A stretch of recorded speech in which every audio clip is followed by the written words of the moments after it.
Good morning or good afternoon to everyone, depending on where you are joining us from.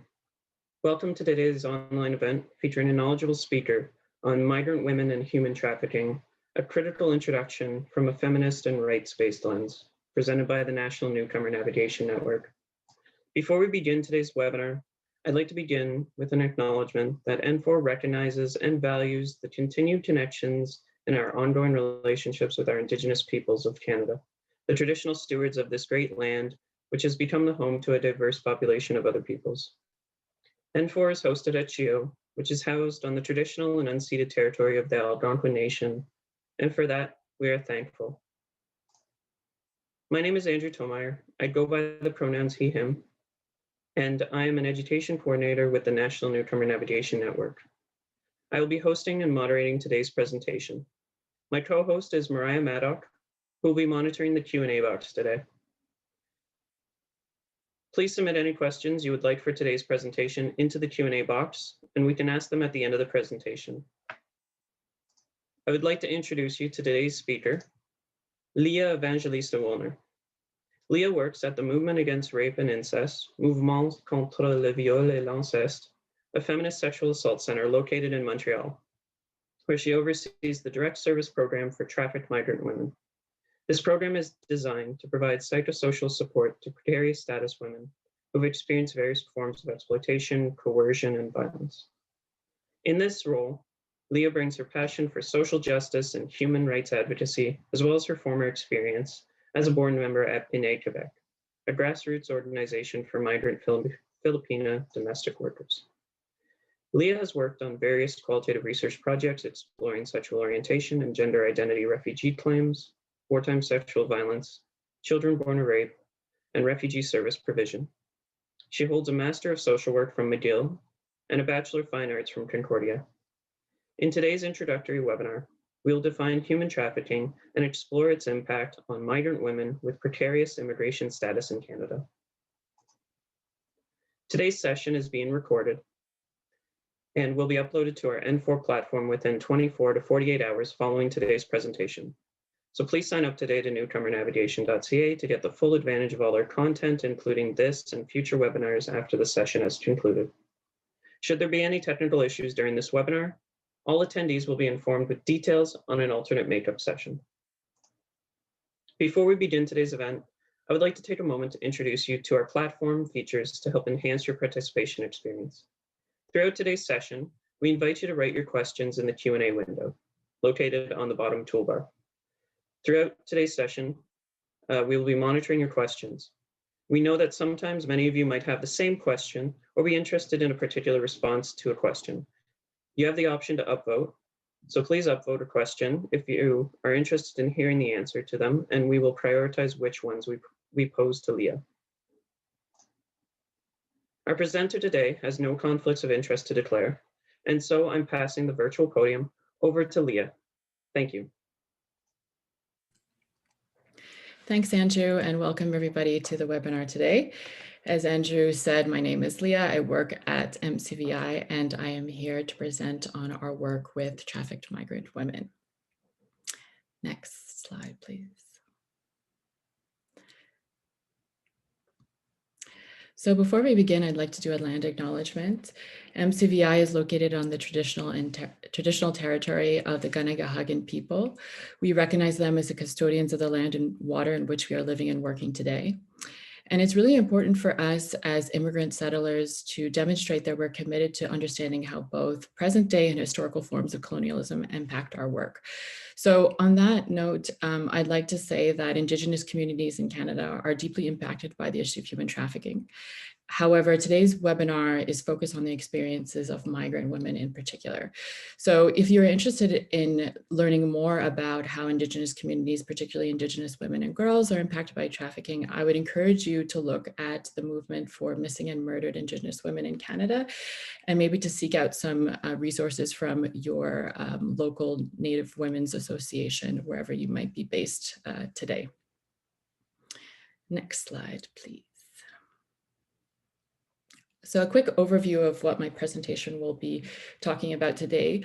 I will give an introduction of MCVI and to the basic principles of feminist and human rights-based approaches to working with individuals and the framework for which we understand the issue of human trafficking. We'll get into a bit more of the nitty-gritty of what is human trafficking and what makes migrant women in particular vulnerable to trafficking. And to conclude, I'll talk a little bit about psychosocial intervention practices and approaches to working with this population and take your questions. Next slide. Right, so MCVI, or Le Mouvement contre le viol et l'inceste, the Movement Against Rape and Incest, is a feminist sexual assault center that was founded in 1975 in Montreal. And we work in 3 primary areas. So basically, we provide direct psychosocial support for survivors of sexual violence.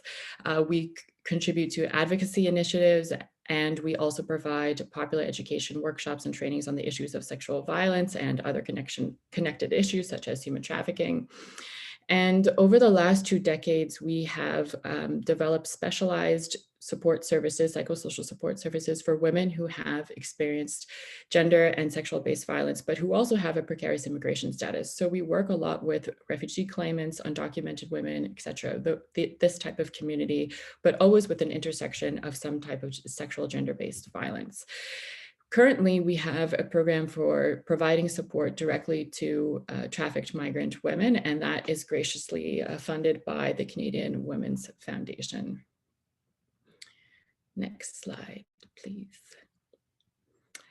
So I think right now we'll have a couple of polling questions just to get a sense of who is in the room with us today.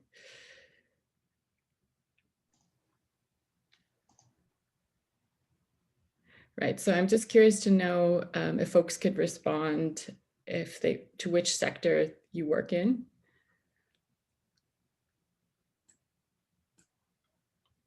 I'll just give people a couple of minutes to respond.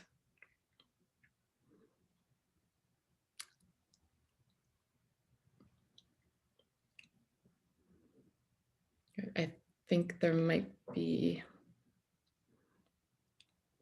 another one as well.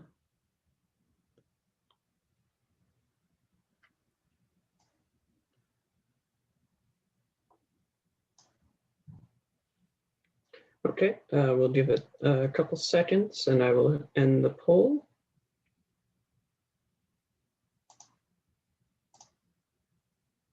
Oh, great. So there's a big contingent of folks from the community and nonprofit sector, healthcare, government, academic. Great, so that gives a good idea.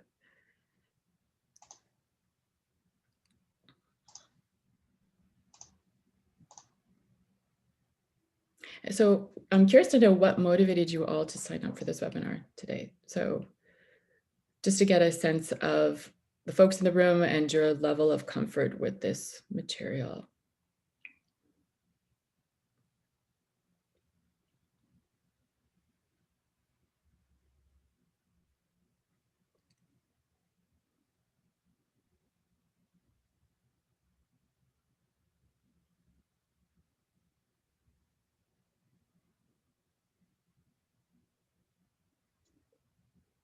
Okay, I'll just give it a couple more seconds.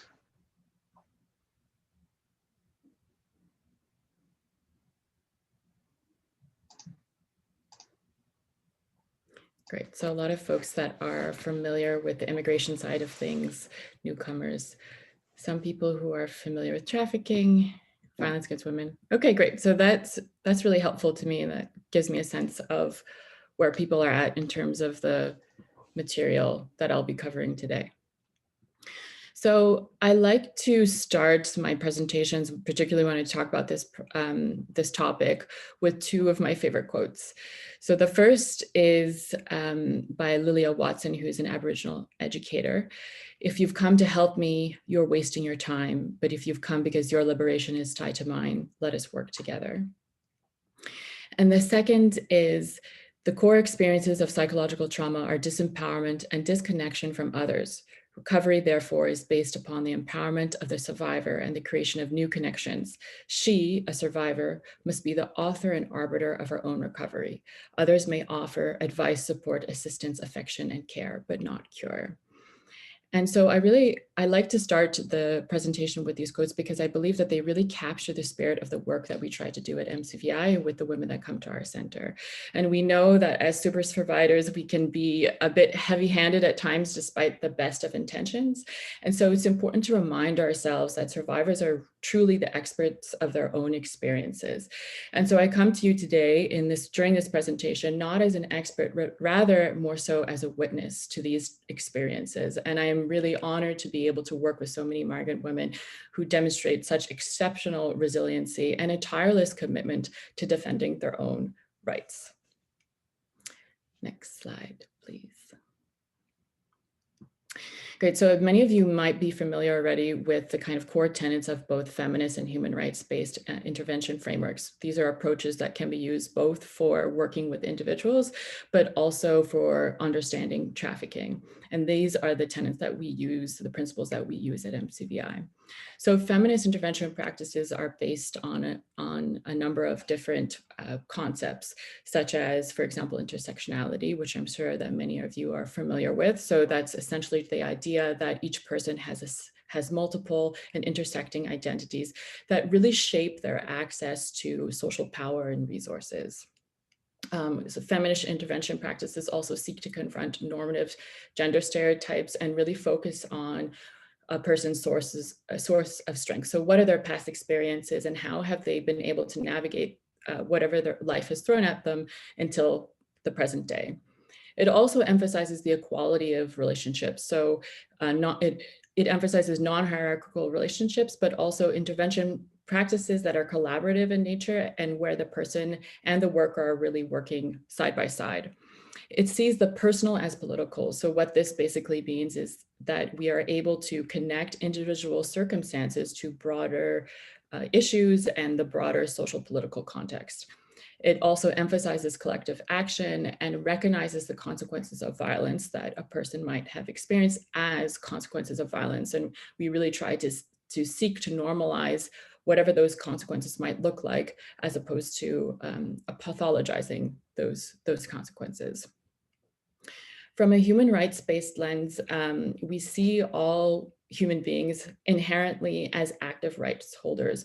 And what that actually means is that we don't believe that people's rights are contingent on, for example, their citizenship status. Everybody, regardless of what their status is, has rights because they're human beings. Human rights-based frameworks also look at the root causes of social issues and emphasize accountability of decision makers. It also is committed to progressive social change. And what that means, again, is this idea of linking the individual to the collective, an individual to a broader social political context in order to make inclusive changes for everybody. And so this is important for human trafficking because both of these approaches view human trafficking as a violation of human rights. And by doing so, we are considering how the safety of trafficked migrant women is in fact threatened by both traffickers themselves, the people that have trafficked migrant women, but also state level policies that don't prioritize the rights and well-being of trafficked migrant women. And so these two approaches are valuable tools for promoting survivor-centered support, but also for challenging the systemic issues that interfere with migrant women's rights and their ability to access the services and resources that they need in order to live with dignity and respect. Next slide, please. So what exactly is human trafficking? What are we talking about here? So human trafficking is both a complex social problem and a serious human rights violation. And it's a difficult problem to define as it has a lot to do with both individual circumstances and the broader structural context. Of course, in Canada, human trafficking or trafficking in persons is a crime under the Canadian Criminal Code. It is also prohibited under IRPA, the Immigration and Refugee Protection Act. We know that women and girls, particularly Indigenous and racialized women and girls, LGBTQ plus youth, and vulnerable migrants are the communities that are most affected by trafficking in Canada. Canada is a host destination and transit country for trafficking, which means that people are trafficked within to Canada and in transit to another country such as the United States. We also know that 97% of all police reported incidents of human trafficking involved women and girls, and overwhelmingly those between the ages of 15 to 24. However, it's worth noting that the stats on trafficking in Canada are not all that accurate. And the reason why I would say that is because even though it's useful to get an idea of what we have been seeing in terms of police reported incidents, we know that trafficking is highly underreported. And we also know that the trafficking crimes that are reported to the police are heavily sex trafficking cases. And so there's a whole host of other forms of exploitation, such as labor trafficking, et cetera, that aren't signaled to the police. And when we look at human trafficking from only a narrow viewpoint, that is only from the viewpoint of a crime, we're also missing other important factors for trafficking, particularly for understanding the survivors' experiences. Next slide. So MCVI uses the international definition of trafficking that's found under the Palermo Protocol. And we use this definition as the theoretical basis for understanding how trafficking plays out for migrant women and girls. I'm not going to read the definition to you, but this is important because it sets out kind of what constitutes trafficking, and it also establishes that the consent of a victim of trafficking is irrelevant because they have gone through this process of coercion and exploitation. Next slide, please. So looking more closely at the definition of under the Palermo Protocol helps us to better understand not only what constitutes human trafficking, but it also helps us to start to consider what the experiences of trafficking are, but from the survivor's perspective. So the acts, means, and purpose are established under the Palermo Protocol. The acts are all of the activities that are associated with trafficking, whether that be recruitment, transportation, harboring, receipt, transfer, any of these activities which might be present or not, or just the intention of them might be present, and they could happen at multiple times or during the trafficking experience. The means are the methods by which traffickers use to be able to coerce a person into a situation of exploitation. And so what we need to understand is that the overall purpose of trafficking is to exploit an individual or a group. So traffickers benefit from another person's exploitation, whether it be indirectly or directly. And that doesn't necessarily mean benefit through, monetary means. It could be through another means. And the exploitation can take many different forms. So as we see here under the Palermo Protocol, it lists things like forced labor, forced prostitution, slavery practices akin to slavery, domestic servitude, removal of organs, but also other forms of exploitation such as forced marriage, forced begging, or child soldiers in the context of war and displacement. So really the important thing to take away here from this definition is that in practice, trafficking is not a single act. It is a series of actions or an accumulation of experiences that amount to exploitation, during which a person is intentionally coerced, deceived, or abused. And this is a process that often occurs in a non-linear fashion, and different parts of the trafficking process can be repeated at multiple times. So the reality is that trafficking represents a wide variety of experiences, and some of these experiences may appear very different from one another. So it's not something that is one reality, it's many different realities. Next slide, please. So if we are diving deeper into trafficked migrant women, it's important to understand who we're really talking about. And at MCVI, a trafficked migrant woman is a woman with precarious immigration status who has experiences in line with the Palermo Protocol. And so it's important to understand that this is inclusive of migrant women who are at risk of trafficking in Canada, or those who have experienced trafficking in their country of origin prior to migrating to Canada. So we take this kind of broader lens of what trafficking is, and we include everybody who might have those experiences as a trafficked trafficked women, and people who have these experiences, women who have these experiences, can access our trafficking programming. Many of you work in the settlement or immigration sector, so I'm assuming that many of you are already familiar with the concept of precarious immigration status, but it's just important to remind ourselves that this is referring to folks who are not citizens, who can be deported, and that their status is dependent on a third party, whether that be an employer or a spouse, etc. And oftentimes, folks with precarious immigration status have restricted access to services and protections. So what does this look like in reality? Next. So in reality, this looks like a number of these case examples, and these are all examples of cases that we have at MCVI right now. So the first example is that of a migrant domestic worker who's brought to Canada by her employer. Her employer keeps her passport, withholds her pay, subjects her to excessive hours, threatens her with deportation, and sexually harasses her. So this, from our perspective, is an example of forced labor and potentially individual sexual exploitation, where the trafficker is her employer. Another example is that of a refugee claimant who has fled her country of origin because she was forced into a marriage by her family under threat of severe punishment or death. She subsequently paid a smuggler to come to Canada, where she's claiming asylum. So this is an example of trafficking for the purposes of forced marriage, potentially domestic servitude, where the trafficker is her family and also the person that she was forced to marry. Lastly, a non-status woman who is in a physically abusive relationship whose partner forces her to sell sexual services under the threat of reporting her to immigration authorities. So this is an example of trafficking for the purposes of commercial sexual exploitation or sex trafficking, where the trafficker is her abusive partner.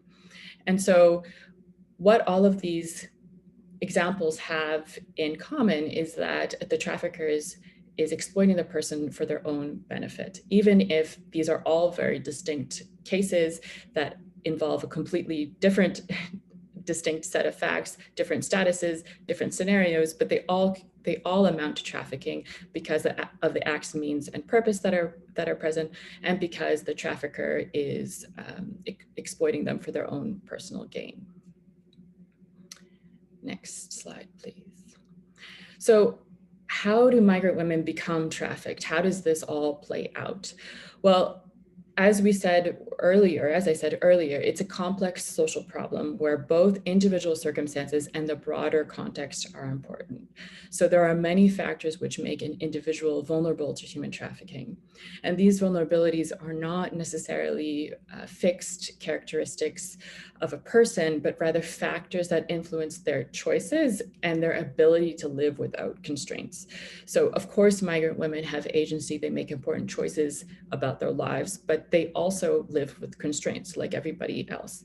And so MCVI focuses a lot on how violence against women and precarious immigration status actually contributes to migrant women's vulnerability to trafficking. But there are a lot of other individual constraints that can be present and that may create these vulnerabilities. So for example, that might be poverty, race, ethnic origin, sexual orientation, gender identity, etc. These are all things that are individual factors that might create these vulnerabilities.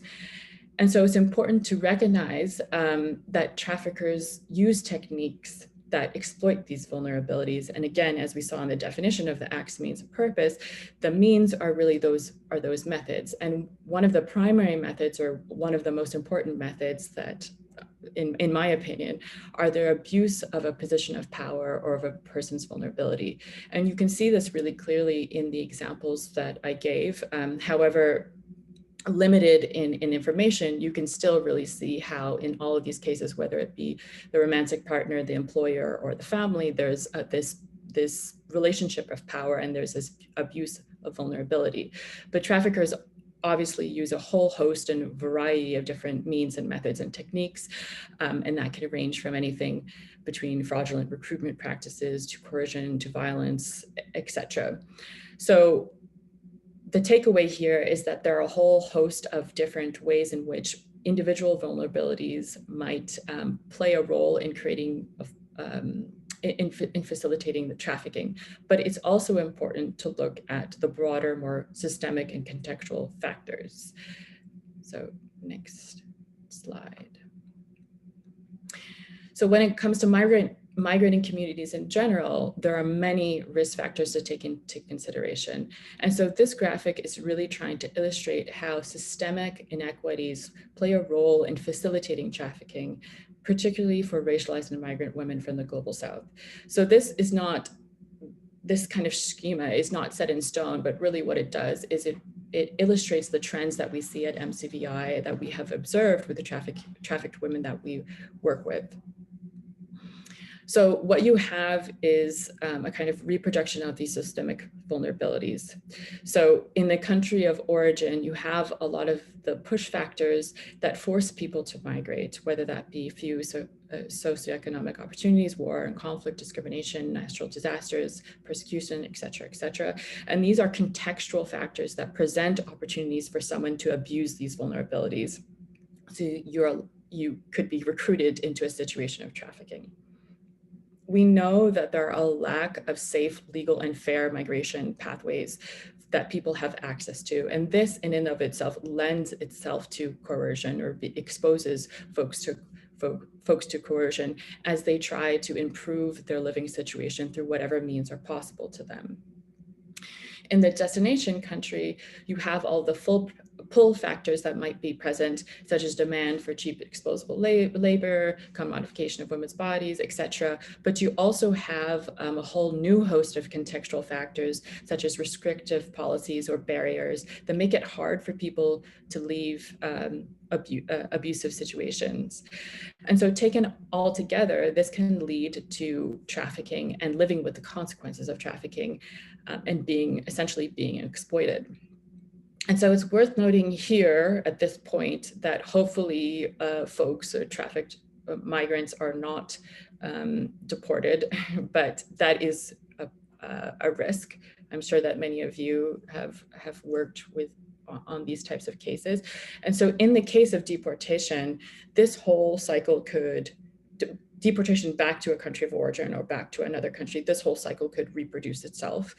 But even if that's not the case, this could reproduce itself within Canada or in another context. And so what we observe is really this reproduction of systemic vulnerabilities across multiple contexts.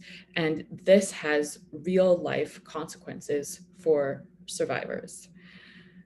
So next slide. Great.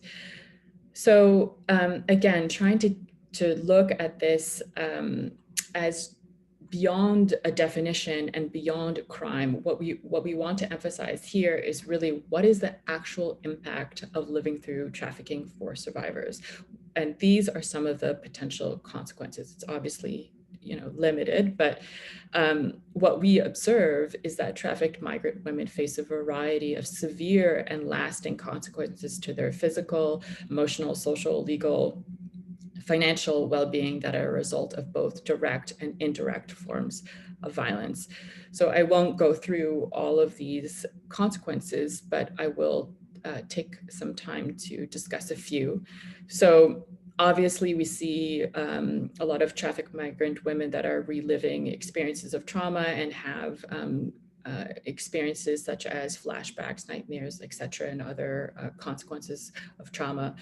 A lot of living in fear of reprisals from their traffickers, even though they might no longer be in contact with that person, or they live in fear of reprisals for their family back in their country of origin. Many trafficked migrant women are seeking support and reassurance, but don't necessarily identify or wish to be treated as a human trafficking victim. Many may face severe or significant stigma or ostracization from their communities or families or society at large because of the fact that they have been trafficked. Many have restricted access or be excluded completely from access to health and social services because of their precarious immigration status. Of course, as you know very well, there are a whole host of barriers like language barriers, etc. Many may not be able to envision any alternative but to return to traffickers due to gaps in protections and services. Many live with chronic illness or injury as a result of their experiences of violence. Importantly, many might be excluded from legal protections as a result of trafficker abuses. That's something that I see quite often in the work that I do, or face criminalization or be associated with a variety of illegal activities, again, because they have been trafficked. Many live in entrenched poverty, and this can lead to risk-taking for improved economic conditions, or they might have difficulty finding work after trafficking because of gaps in their work history or de-skilling. Another thing that's really worth mentioning here is that a lot of the women that I work with face prolonged family separation, and this can be really, really, really stressful. So again, like these are just a number of the potential consequences of living through human trafficking, but it's important as service providers or people that are working directly with migrating populations to be aware of what the actual impact is for the survivor and not necessarily just try to understand trafficking in terms of its definition on paper. Next slide, please. So as a service provider or as somebody who works, I'm assuming who works with people directly, you're most likely looking for the tools which are going to assist you in working with trafficked migrant women or with migrating communities.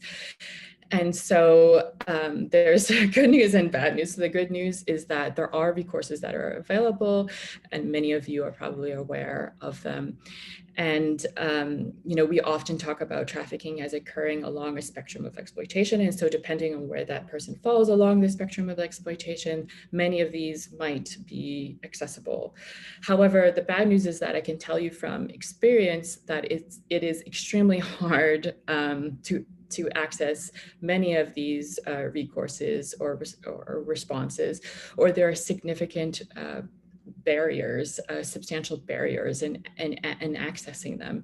And this is because what I find is that many of the laws and policies and services really that have been created haven't been made with the reality of migrant women, particularly those with precarious immigration status in mind. And so a kind of clear example of that is that of social assistance in Quebec. So in Quebec, you're ineligible to access social assistance or welfare if you have a temporary resident status. So basically, if you're not a permanent or resident or a citizen, with the exception of refugee claimants. And so what that means is that if a lot of the women that I work with are ineligible from the outset for any type of social assistance. And that makes it really hard to work with people who can't have their basic needs met. So given that there are all these hosts of issues in accessing a variety of these different recourses, it's important to go back to the human rights-based framework that we spoke about at the beginning of this webinar, because this is a framework that sees all people as active rights holders, and this is not contingent on something like an immigration status. And so really in reality, what we argue or how we see this is that the range of access issues that are present in many of these recourses really calls into question the existence of real protection for trafficked migrant women in Canada. Next slide, please. So yeah, so this slide basically gives an overview of the types of phases that or the steps, I should say, of psychosocial intervention with trafficked migrant women. I think I've covered a lot of the content of the slide, so I'm not going to go into it in too much further. I think the thing that is important to keep in mind here is that typically trafficking cases are very labor intensive and require a lot of different forms of support. And these forms of support might change from urgent to short-term over long-term. And so it's really important to be able to work in collaboration with a variety of different actors who would be able to help support trafficked migrant women. Next. So there's no single recipe for working with trafficking survivors, but I can give some general guidelines. And hopefully these guidelines will be useful for you in your work. So it's really important to establish physical and emotional safety, and this is true when working with all survivors of violence and trauma. And as I mentioned earlier, meeting people's basic needs or having their basic needs met is really imperative, because it becomes really challenging to work on anything else when somebody doesn't have a place to live or has nothing to eat or needs access to urgently to healthcare, et cetera, et cetera. So that's something to make sure that is taken into consideration. Forming trusting relationships and breaking social isolation is also something that is really important, particularly for survivors of trafficking, as traffickers rely a lot on techniques of psychological coercion and control, and this can be really destabilizing for people. So forming these trusting relationships and making these new connections can actually be quite healing. So of course, responses must be anchored in the person's desires and their priorities. So of course, survivors should really be in the driver's seat in terms of what actions or steps are going to be taken throughout the intervention process. Of course, they are most likely seeking support and perhaps guidance, but really it should be them that is dictating the terms of what those steps are that are being undertaken during the intervention process. It's really helpful to provide practical information and really to demystify complex processes or to break down complex information into language that is accessible and easy to understand. I can't emphasize that enough. And really to support folks, not just to provide emotional support, but to try and support folks in accessing the resources that are available to them, the recourses that are available to claim their rights. So really going beyond that emotional support piece and working with the person kind of step by step. And that could be something that is even quite small, but just knowing that you're there to work with them can be really, really empowering. And interdisciplinary collaboration is a big part of that, because trafficking cases tend to be so labor intensive and to require so many different forms of support. So you really want to know in your area who works on this issue, who can you reach out to for support, and who are your allies. Don't be afraid to collaborate as much as possible with, for example, legal providers, healthcare providers, etc. The more communication, the better, in my experience. You also, as a frontline worker, as somebody who's working directly with folks, you want to try to facilitate access to services that uphold people's rights or give them access to things that they need, and advocate if they don't have already access. I can't stress this enough either. Sometimes a no isn't really a hard no, and there's room there to negotiate, and you can use your privilege as a worker, or you can use your position as a worker to be able to try and advocate for them to have access. And a big and important part of this is also recognizing that we don't just want to have an impact on the individual level and get folks the access that they might need, but we also want to work towards making policies and services that are more inclusive of folks with precarious immigration status in general. And lastly, I would say that identifying human trafficking can be quite problematic. And so it's actually really rare that migrant women will self-identify as being trafficked or even use the language of human trafficking. So it's much more likely that trafficked migrant women will talk about their situation in terms of life experiences or in terms of problems.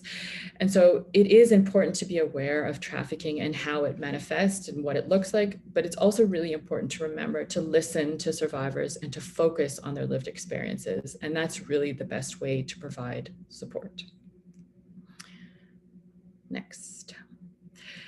So just to wrap up, what needs to change? So I think, we can talk about this in a variety of ways. Certainly I could talk about this for a long time, but just a few kind of broad and overarching changes. We really need as a society to recognize that human trafficking exists in multiple forms in Canada, and we need to recognize that trafficked migrant women live and contribute to our society in Canada, and that they are human beings with rights and they deserve to be treated with dignity and respect. And part of that is adopting more inclusive laws and policies, but also the enforcement of the laws and policies that we have already to be able to protect survivors' rights.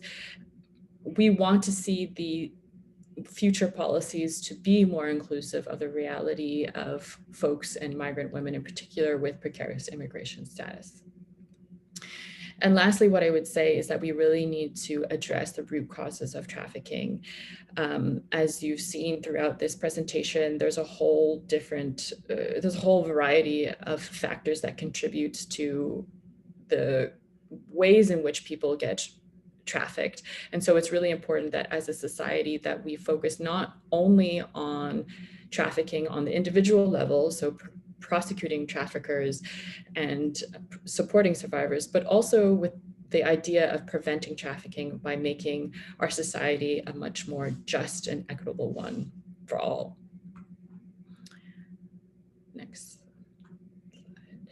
So that concludes my presentation today. So I want to thank you all for your attention, and I am looking forward to discussing further with you either now or during the coffee break after this presentation. Thanks. Thank you, Leah, for this very informative discussion. It's a side of migration that's not much discussed, but it is one that needs to be considered. And you provided a very in-depth discussion on the various elements of it. And thank you again for sharing your knowledge and your experience on this topic. It has been very valuable for us, for the audience, and for those that will be watching this webinar in the future as well. So let's move to some of the questions, and we have received a few. One question that has come forward is, for governments within developed countries, what do you believe they should be doing to address issues related to trafficked migrant women with no legal status in these countries, whether it's within North America or around the world?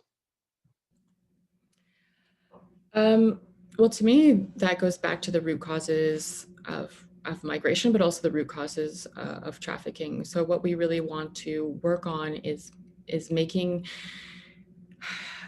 societies more just and equitable, so there aren't these vulnerabilities that traffickers can exploit. Because unfortunately, we know that traffickers will always be looking for ways in which they can abuse these vulnerabilities. And one of the major ways that people get involved with traffickers is because either they're seeking a greater socioeconomic opportunities, or that they're trying to seek safety or better their life in some type of capacity. And so it's really important that governments, no matter where they are located, are aware of this, but also provide alternatives, that are safe for people, so that they can so that they're not as vulnerable to trafficking. Of course, precarious immigration status is a major factor because of how restricted people's access is to, exercising their rights, or the other types of support that typically are available to citizens. Great, thank you. We have the next following question. What would you recommend for healthcare and settlement sector workers that assist trafficked migrant women to help deal with and manage possible vicarious traumas that the worker themselves may experience? Yes, so vicarious trauma is very real, and that's a great question.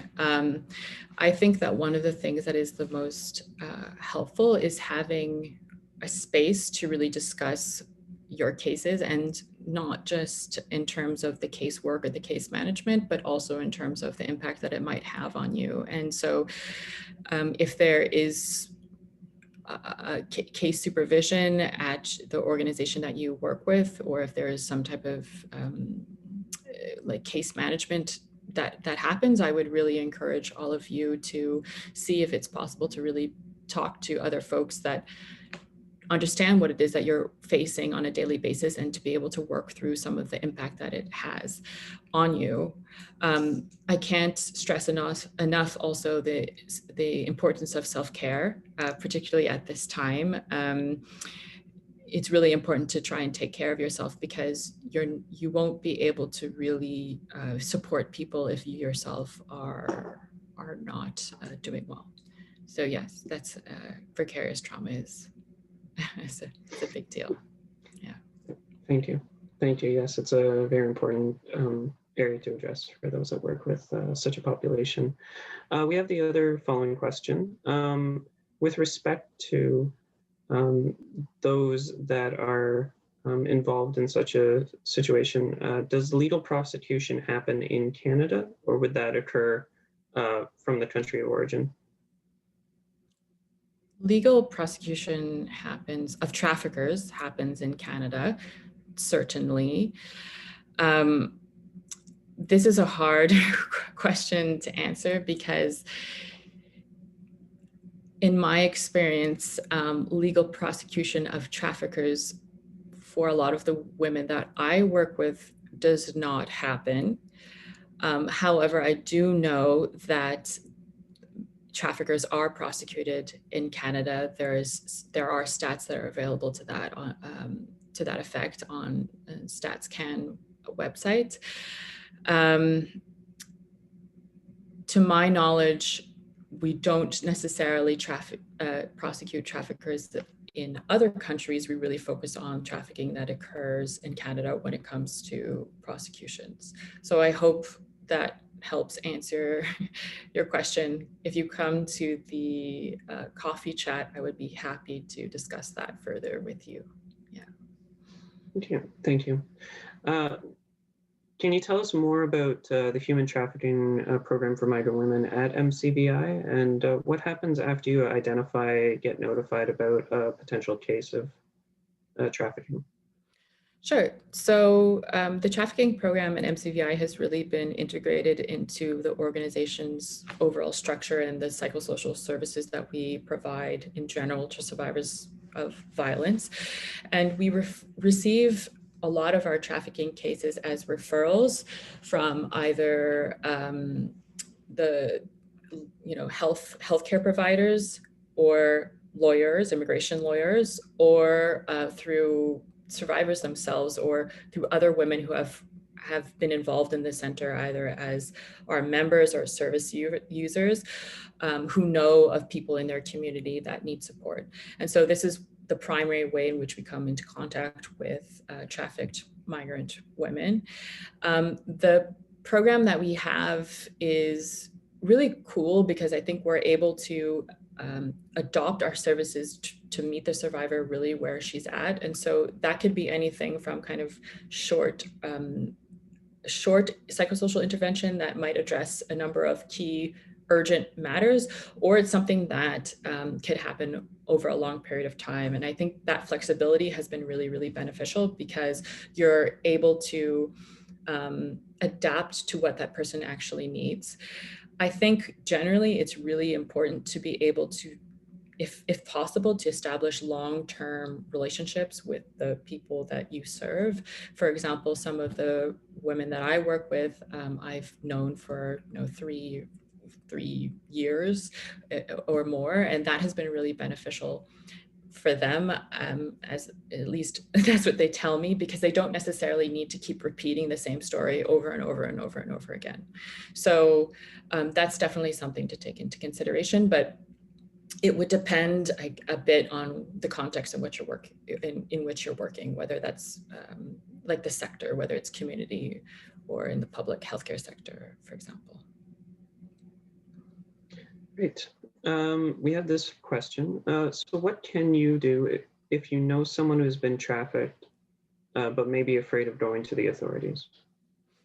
Yeah, so this is a good question. And it comes up a lot. So as a person that is accompanying survivors or somebody who is potentially trafficked, I never want to overstep what their wishes are. And so trafficked migrant women might have a variety of different priorities and goals, and one of them might not be to go to the authorities. And so there is no obligation to do that. There is no obligation to, well, when working with adults, there's no obligation to go to the authorities. And so some of the women that I work with, yes, have been extracted from situations of trafficking by the police. And so there are police reports and police incidents that have been filed, and I work with them and support them throughout that process. But there actually isn't an obligation for them to do that unless they want to, in which case they can. Thank you. Thank you. Along a similar vein, so if migrant women don't always identify themselves as or knowingly know that they are trafficked, how can we as a community identify those who are at risk and like those that are not currently accessing the services available? Sure, this is also a good question.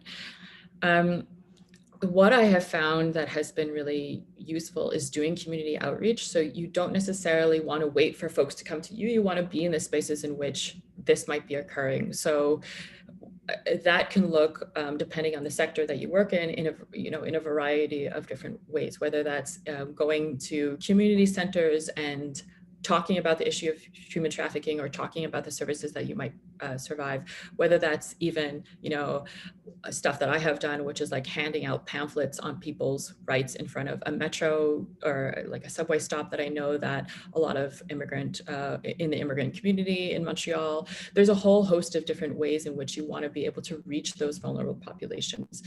And another thing that's important is creating the connection within other communities or service providers that might be in connection with those people, whether it's kind of these really grassroots community groups. Make the connections with those people and let them know that your services exist and that you're there to be able to support in whatever way you can. And I think we have time for one last question before Sure. before our post-webinar coffee chat. Are there more provinces affected? Are there specific provinces that are more affected than others? And do we know any reasons related to that? Sure. So trafficking is overrepresented in Ontario. The vast majority of trafficking cases, according to the official stats that we have occurred in Ontario. I know that for example, Nova Scotia, trafficking cases are also overrepresented there too in comparison to the rest of the country. And that is because it's often a kind of corridor for trafficking folks from the east to the western parts of the country. I can't speak with a lot of authority as to why there's so many more trafficking cases in Ontario, but my suspicion is for a number of different reasons. Like first, I think they have, provincially a pretty strong setup in terms of addressing the issue of human trafficking. I know there's a bunch of different provincial-wide coalitions, and I think that there's a human trafficking task force within the police and the RCMP provincially there. I also think it has to do with labor trafficking and how there are a lot of big farms in Ontario, particularly in the southern part of Ontario, where there are a lot of temporary foreign workers, a lot of migrant workers, and these are also sites for folks to be exploited and trafficked. All right, I think that's enough, or I think just based off the time. I believe it's time to wrap things up. And I just want to give a big thanks to you, Leah, our speaker, for taking the time to participate today.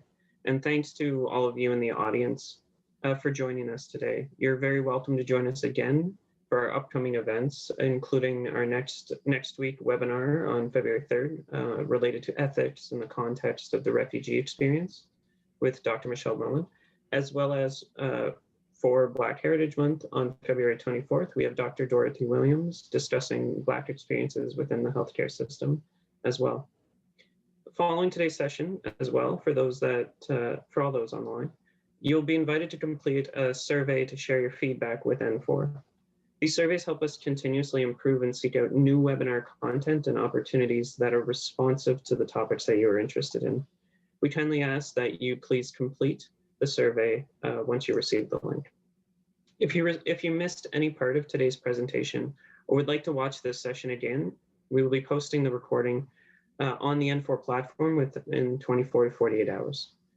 Leah will also be available to answer any additional questions that we may not have addressed after the session, as well as on our meeting place on the N4 platform for the next week or so. So please sign up to newcomernavigation.ca if you have not, for all our resources and content, as well as being able to participate in our meeting place to discuss many topics on newcomers and the newcomer experience. This week, we're having a great discussion on COVID-19 vaccines and the potential for receiving misinformation. So please participate in our discussions as well, if on our meeting place on the Newcomer Navigation website. For those attending the post-webinar discussion, please sign into the link that you've received, and we'll be meeting you there shortly after. And finally, Leah, do you have any final words to say before we go today? I'd just like to thank all of you for your participation and your attendance, and I would be happy to hear from any or all of you at another point if you're interested in talking about this further. So thank you very much. Thank you, and thank you for such valuable information today. And thank you, each and every one of you, for joining our webinar today. We look forward to seeing you at our future N4 events as well. Stay safe, stay healthy, and have a good day.